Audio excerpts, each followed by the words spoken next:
How's everybody doing? Hey, Joe, I know it's been a year, but looking back at the decision to let Saquon walk in free agency, how do you view that, and do you regret not resigning him? Yeah, I'm happy for Saquon. Obviously, he went on to win the Super Bowl, and we wish him nothing but the best. Always going to evaluate all the decisions you make, and we were at a different place in our build. And again, love Saquon and wish him nothing but the best. Joe, Ryan Cowden left your front office with the Patriots. Can you kind of give us a scouting report on the guy you work closely with last week? Yeah, I've known Ryan for a long time, so I guess it would be 25 years ago. He was a scouting assistant, and I was coming in to replace him as a scouting assistant. So he was in my wedding, I was in his wedding. So he really taught me the ropes early on in the scouting industry, and we've been really good friends since. So you're getting a hard worker, you're getting a really good leader, you're getting a hell of an evaluator, and really good move by Coach Vrabel and the Patriots organization to come after Ryan, and he's going to do a good job for you guys. Joe, have you made a decision with the number 3 pick, whether to keep it or trade it? And if you are to trade it, what are you looking for?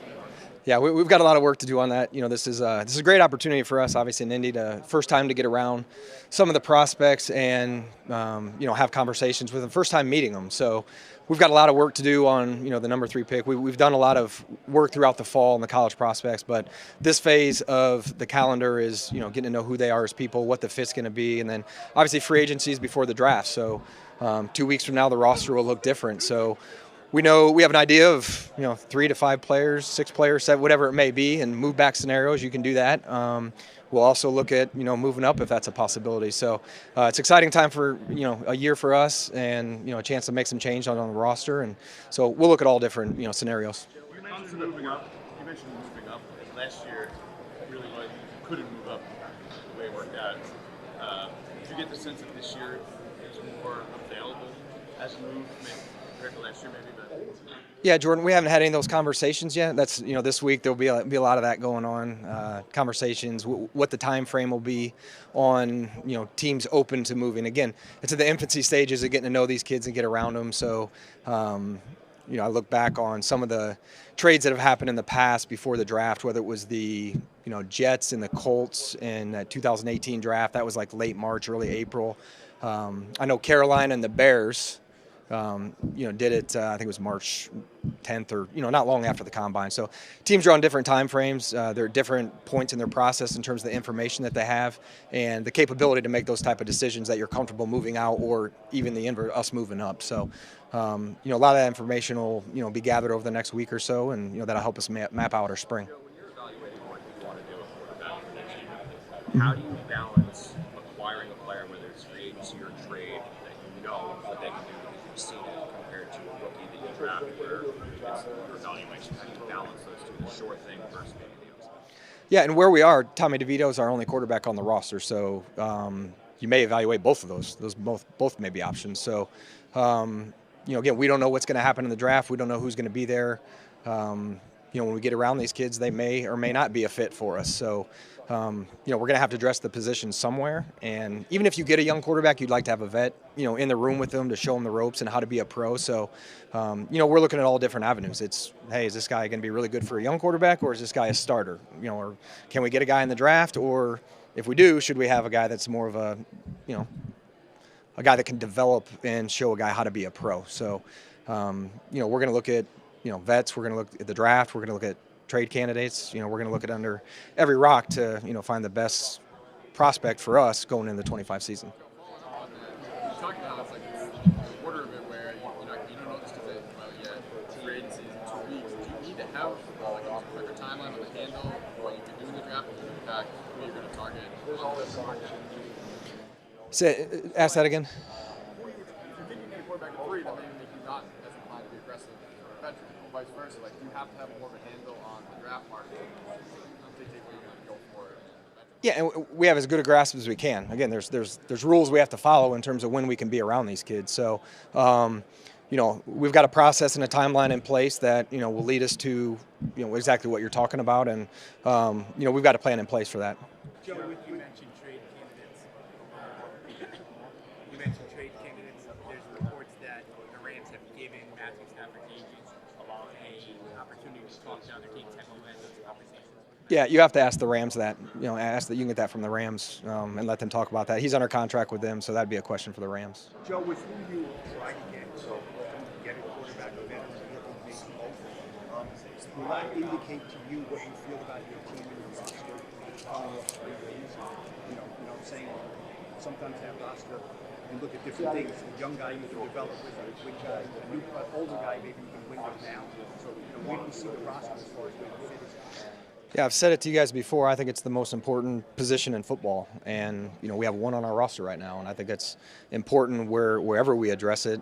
That the play has to be better than what it's been, and because of injuries, we played 4 quarterbacks this year. We played 3 last year, so it'd be nice to have one guy out there that can help you, give you the best chance to win games and also stay healthy. So again, yeah, that is an important position, and we need better play out of that position than what we've had, and that'll help us. Joe, you've talked about the idea that you have a lot of confidence in your process of evaluating quarterbacks in the draft. Is it a different feeling now versus last year or the year before if you're going to have an opportunity to actually pull the trigger and draft a guy, or do you just lean on the same experience and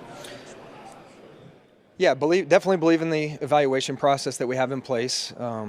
Whether it was when we were in Buffalo or what we've done here, we've continued to do it each year.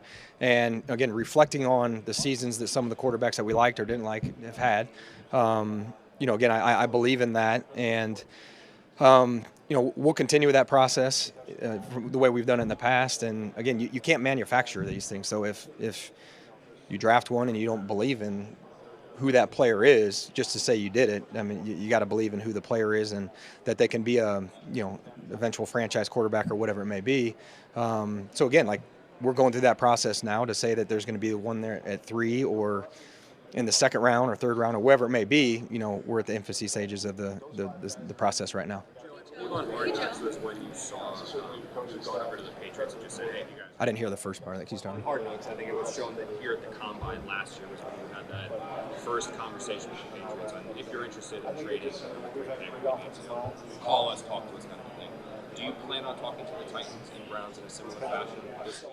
Yeah, I'll talk to all 31 general managers or whoever the head of the personnel department is if they don't have a general manager here. And it's not just trades for the draft. It's any cap casualties they may have, any trade candidates, and sometimes those conversations may come up like, hey, what are you thinking in the draft? Hey, if you guys are open to moving back, I'd be willing to talk with you, or the other way, like, hey, if you guys want to come up to 3, at some point, give me a call. We may be open to that. So have a good relationship with most of those guys around the league, and a lot of those conversations will happen this week, like you saw last year. Joe, in your introductory press conference, you said you think you build a roster that can win today and compete for tomorrow. Entering year 4 as the Giants GM, where do you think you are in that process? Yeah, we've got to be better. We were a 3-win team, so where we are financially, from a salary cap health standpoint, we're in good shape. We have premium draft capital, so not suffocating. We have the resources to improve the roster, and again, we made some decisions after that first year when we won, and they didn't work out. So again, we're where we are, and again, I feel like we have the resources to improve the roster, and that's what's exciting about this time of year.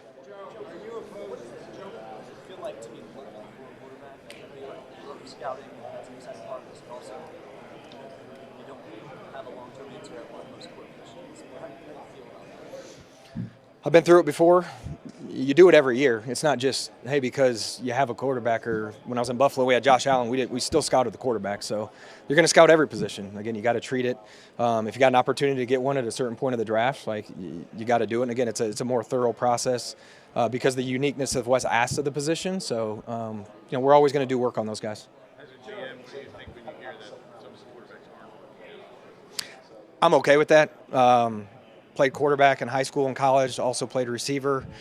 Have a son that's a quarterback. So to me, you've never thrown to these receivers before. Okay, like you guys are the local guys, like you guys know Wandell. He's quick and fast and really good in the slot. And then you may get a bigger receiver that's a 4.6 guy that's not a good route runner. So if they throw, that's great. I'm never going to downgrade them for not throwing. And then if they don't have a great throwing session, I'm not going to downgrade them for that either, because I've never thrown to these guys. And it's timing, it's anticipation, it's the type of routes that guys run, their ability to run certain routes. So, I think that's important as a quarterback when you're throwing to these guys. So if a guy decides he doesn't want to throw and he wants to throw at his pro day, I'm okay with that. My staff's done a lot of work on the quarterback, so we've seen all these guys throw multiple times, whether it's practice, games. So that's up to the individuals, their decision and how they feel about that, and I'm okay with that. Hey, Joe, are you opposed to moving up the draft? No, we're open to everything. Move up, move back. Again, it's an exciting time for a year. We're starting to put that together now, put the puzzle together. So, we're going to look at all options to, improve the roster going into 2025. Joe, you said your son's a quarterback. What are like the 2 or 3 most important traits you want him to display? We just had this conversation.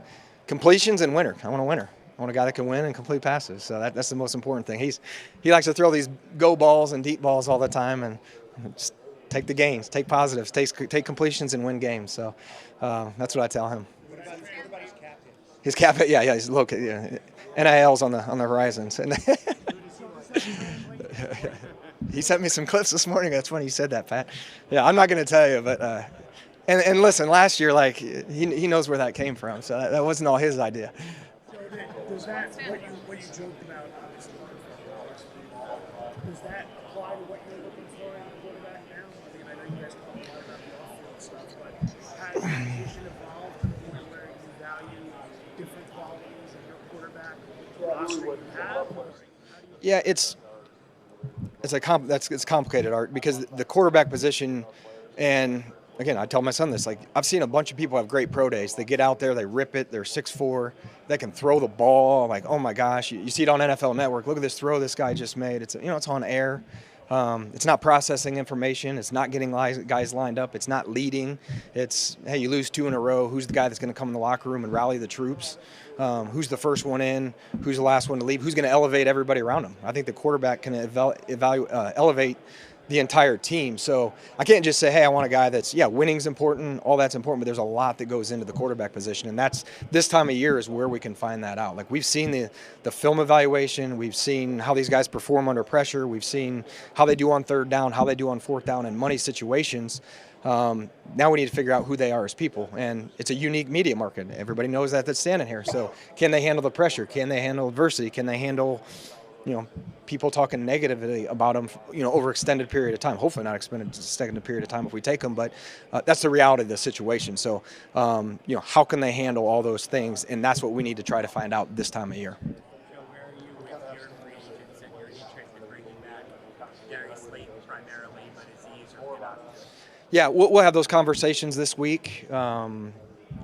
GVR, the 4 starters, Daniel's obviously on Minnesota's roster now. GVR, J-Pin, and Slayton are the 3, opening day starters that are, their contracts are up. So we'll have those conversations this week. Again, we're still waiting on the salary cap. We have a little bit of a range on what that's going to be. So we're starting to put all that together now. Let's take 3 more. Joe, would you rather benefit from drafting a quarterback having a deal or rookie deal so your veteran is more like a stopgap bridge? Would you be willing to spend a top 1 contract on an elite quarterback, elite veteran, whether or not you draft? Yeah, Pat, whoever gives us the best chance to win right now where we are, again, as of today, I don't know if one of those guys are going to be there or if there's one in this draft. We're still going through that process. In theory, you take a rookie quarterback, they're on the rookie deal for 5 years, and where we are salary cap-wise, you can build around them. But you got to make sure that one of those guys are going to be there or they're even in the draft. So, having a vet in place, and I've told you guys this before, where when you go into draft day, you could go play a game. Now, is your team going to be as good as you want it to be? No, but you still got the draft. So, prevent some of the draft for need and, being able to take best player available. So I think we need to look at all those options, Pat, and in terms of which one's perfect right now, we're still working through that because of where we're picking. And, again, we'll have a plan in place to address it. Joe, how would you compare Shador and Cam Ward to them?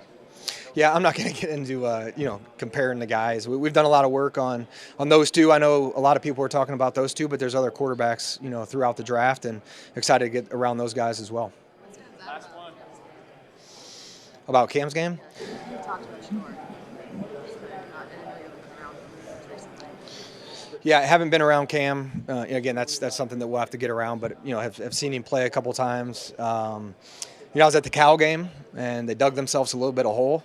Some of it was they were in a hole because of him, but he also was able to get him out of it, and they won the game because of him. So, those are traits that you look for, the got-to-have-it moments, whether it's Virginia Tech, that Cal game, to, to bring a team back. And when everybody in the building knows you're going to throw it, that you can throw it. So, and there's several quarterbacks in this draft that are like that. So not just Cam. So excited to get around the prospects this week and throughout the spring. Yep. Thanks, guys.